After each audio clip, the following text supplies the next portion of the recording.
እዚህ ጋር የምታዩት መልከ መልካም ወጣት የሞት ፍርድ ተፈርዶበታል። ስታዩት ጥሩ ልጅ ይመስላል፣ ግን ስራው የተረገመ ነው። በቦምብ ከ200 ምናምን ሰዎች በላይ ጥቃት እንዲደርስባቸው ምክንያት ሆነ። ታሪኩ የሚጀምረው በሱ አይደለም፣ በዚህ ሰውዬ ነው። ቴምርለን ይባላል። እድሜ 23 ነው። የሚኖረው ደግሞ አሜሪካ ቦስተን ውስጥ ነው። ታዲያም ቦክሰኛ መሆን በጣም ነው የሚፈልገው። ሲወዳደር ያሸንፋል። ጀግና የሚባል ችግሩ ግን እሱ አሜሪካን መወከል አይችልም። የእሱ ዓላማ ግን ኦሎምፒክ ላይ ተወዳድሮ አሜሪካን ወክሎ ትልቅ ቦታ መድረስ ነው። ለምንድን ነው አሜሪካን መወከል ያልቻለው ካላችሁ ራሻዊ ነው። የአሜሪካ ዜግነት የለውም። ይህ ህግ የጸደቀው ደግሞ 2010 ላይ ነበረ እንደ ፈረንጅ አቆጣጠር አሜሪካ ላይ። ከዛ በፊት ይቻል ነበር። የመኖሪያ ፍቃድ ካላችሁ ችግር የለውም ነበር ዜግነታችሁ ምንም ቢሆን። ለዛም ነበር እሱ እየለፋ የነበረው።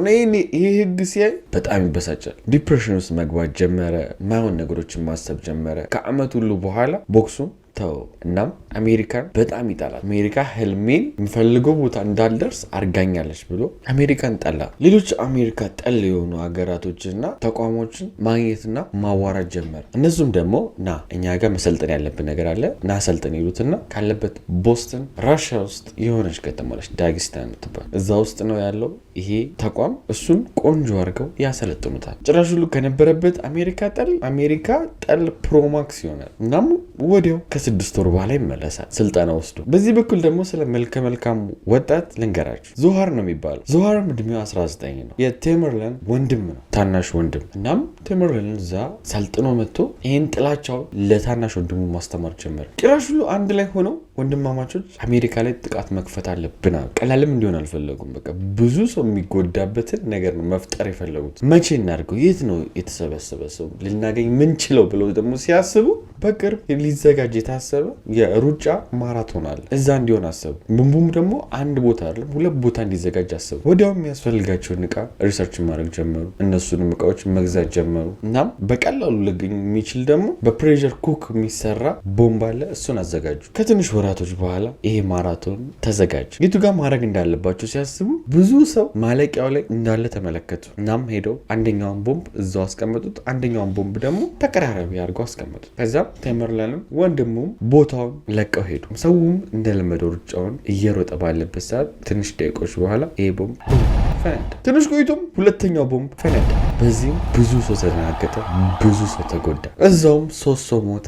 ወደ 240 እና 30 የሚደርስ ሰው ደግሞ ተጎዳ።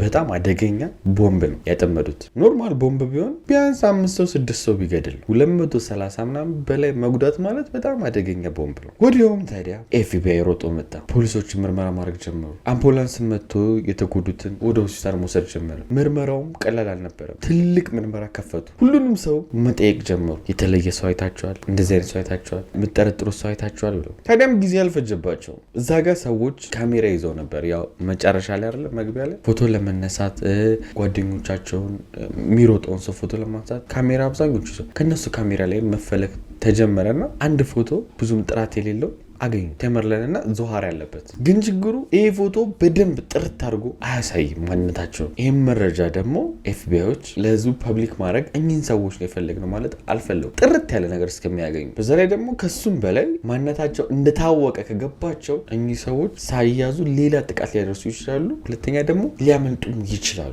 ብሎ ስላሰብ ነው ኤፍቢአዮች ይህንን ፎቶ ይዘው ለህዝቡ ያላሳወቁት። ችግሩ ግን ሰው እኚህን ሰዎች ማፈላለግ ጀመረ። ትንሽ ቆይቶም ሬዲት ላይ እኚህ ሰዎች እኚህ ሊሆኑ ይችላሉ እያሉ ያው የፈረደባቸው ሙስሊሞች ናቸው በእንደዚህ አይነት ነገር የሚነሱት ሙስሊም የሚመስሉ ሰዎችን መጠቆም ጀመሩ። ይህም ነገር ደግሞ ትክክል አልነበረም። ማን ምን እንዳለ ባይታወቅም ሁሌም እስልምናን ከቦምብ ከሚያፈነዳ ጋር ከምን ጋር የማገናኘት ነገር ብዙ ጊዜ የተለመደ ነገር ነው በአሜሪካ አካባቢ እንዲሁም ውጭ ሀገር ፈረንጅ ጋር። ስለዚህ በቃ ያገኙትን ሙስሊም እነሱ ሊሆን ይችላል እያሉ ንጹህ የሆኑ ሙስሊሞችን መንካት ጀመሩ። ኤፍቢአዮችም ይህን ነገር አዩት። ሰዎች ጋርም ያለው አመለካከት እየተለወጠ እንደሆነ ገባቸው። እናም አይ በቃ ያለንን ማስረጃ እንልቀቀው፣ ይህ አስተሳሰብ ጥሩ አይደለም አሉ። ምክንያቱም ንጹሐን የሆኑ ሙስሊሞች እየተወቀሱ ነው ምንም ባላደረጉ። ኤፍቢአይም ወዲያው ነው ያለውን ማስረጃ የለቀቀው። ይህም ትክክለኛ ፎቶ ነው የለቀቁት። ወዲያው ደግሞ በቲቪ ቴምርለንና ዞሃር ሲያዩ ራሳቸው ደነገጡ። ልንያዝ ነው አሉ። ግን ማንነታቸው ገና አልታወቀም፣ በደንብ ስፔሲፊክ አልተደረጉም በመንግስት። ራሳቸው ግን ተሳቀቁ። ማምለጥም እንዳለባቸው ተሰማቸው። ከማምለጣችን በፊት ግን መሳሪያ ያስፈልገናል። አንድ መሳሪያ ቴምርለን አለው፣ ግን ዞሃር ስለሌለው መሳሪያ መሳሪያ ለመፈለግ ተነሱ። የሄዱበት መንገድ ግን መሳሪያ ለማግኘት በጣም የሚገርም ነው። ምክንያቱም ከፖሊስ ለመስረቅ አሰቡ። መሳሪያ ተሳክቶላቸውም አንድ ፖሊስ ለብቻው መኪና ውስጥ ሆኖ ጥበቃ ላይ ያዩታል። ፖሊሱም ሳያስበው ጠጋ ይሉና ተመረን በያዘው ሽጉጥ ተኩሰው ይህም ፖሊስ ጸጥ ያደርጉታል። ተጠግተውም ታዲያ መሳሪያ ያለው ሽጉጥ ያለው እሱን ለመውሰድ ሲሞክሩ መሳሪያው የፖሊስ መሳሪያ እንዲህ ብድግ አድርጋችሁ የምትሰርቁታል ሎክ ሆናል። በጭራሽ ሊከፍቱት አልቻሉም። ከፖሊሶች እንዳይሰረቅ ተብሎ መቆለፊያ ያለው የፖሊሶች ሽጉጥ ማስቀመጫ ማለት እሱን ሊከፍቱት አልቻሉ።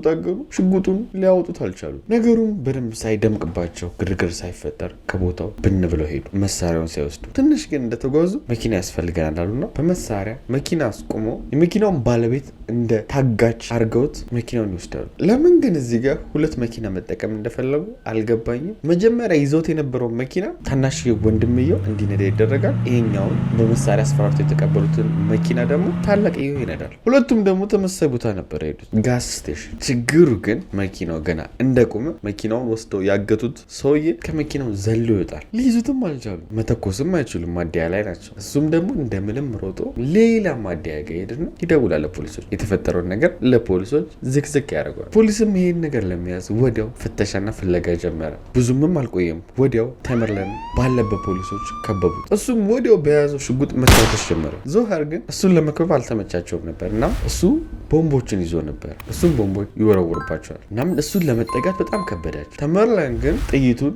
ይጨርሳል። ያኔም ዘለው ገጨም ያደርጉት። ትክክለኛ ፎቶም ይህን ይመስላል። ይዘውት ታዲያ መሬት ላይ የትም እንዳተኛ የትም እንዳታመልጥ ብለው እየታገሉት ባለበት ሰዓት ዞሃር አልተያዘም ነበረ። ታናሽ ወንድሙ ሄዶ ሮጦ ወደ ሰረቁት መኪና ውስጥ ይገባና መኪናውን የኋላ ማሽ አስገብቶ ወንድሙ ተይዞ መሬት ላይ ወዳለበት ይነደዋል ወደኋላ። ፖሊሶችም ይህን ሲያዩ የተያዘውን ወንድሙን መሬት ላይ ያለውን ጥለው ወደ ጎን ይሄዳሉ። እሱም ታዲያ መኪናውን ወንድሙ ላይ ይነደዋል። እናም ዞሃር ታላቅ ወንድሙን ተመርለን ጸጥ ያደርገዋል ማለት ነው። ምክንያቱም አልተረፈም መኪናው ሲሄድበት። ታዲያም ዞሃር ፖሊሶቹ ትንሽ ክፍተት እንደሰጡት ባየ ጊዜ ከመኪና ወርዶ ይሮጣል። እየሮጠም ደግሞ የሆነ ሰው ቤት ከታች የቆመች ጀልባ አለች፣ እሷን ያያታል። ወዲያውም ተጠግቶ እዚህ ጀልባ ውስጥ ይገባል። ሸራውንም ላዩ ላይ ያለብሳል። ፖሊሶች ግን እዛ ጀልባ ውስጥ ሲገባ አላዩትም። እናም የት ገባ የት አለ ብለው አካባቢውን መፈለግ ጀመሩ። በጭራሽ ሊያገኙት አልቻሉ። ሰዓታቶች አለፉ፣ ሊያገኙት አልቻሉ። 15 ሰዓት ሙሉ የለም እሱ ግን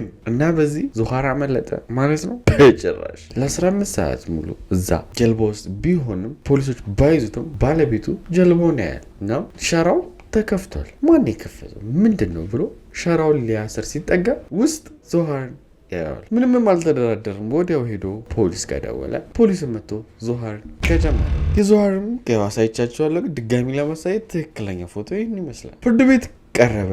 ጥፋተኛ እንደሆነ ከተረጋገጠ በኋላ በሞት ተቀጣ። የዛሬም እውነተኛ ታሪካችን ይህን ይመስላል። ዩቲዩብ ክላስ አዳማ ላይ እንደጀመርኩ ለብዙዎቻችሁ ተናግሬያለሁ። ላልተመዘገባችሁ የመጀመሪያ ዙር መሆን ብዙ ጥቅም አለውና እንዳያመልጣችሁ። በስልክ የደውላችሁ እንዲሁም ቴሌግራም ላይ በዚህ ዩዘር እያደረጋችሁ ተመዝገቡ። ራሴ ሆነ የማስተምራችሁ ይህ እድል እንዳያመልጣችሁ። አዳማ ላላችሁ በቀጣይ ቪዲዮ እንገናኛለን። ላይክ፣ ሰብስክራይብ ማድረጋችሁ እንዳትረሱ። ወዳችኋለሁ። ባይ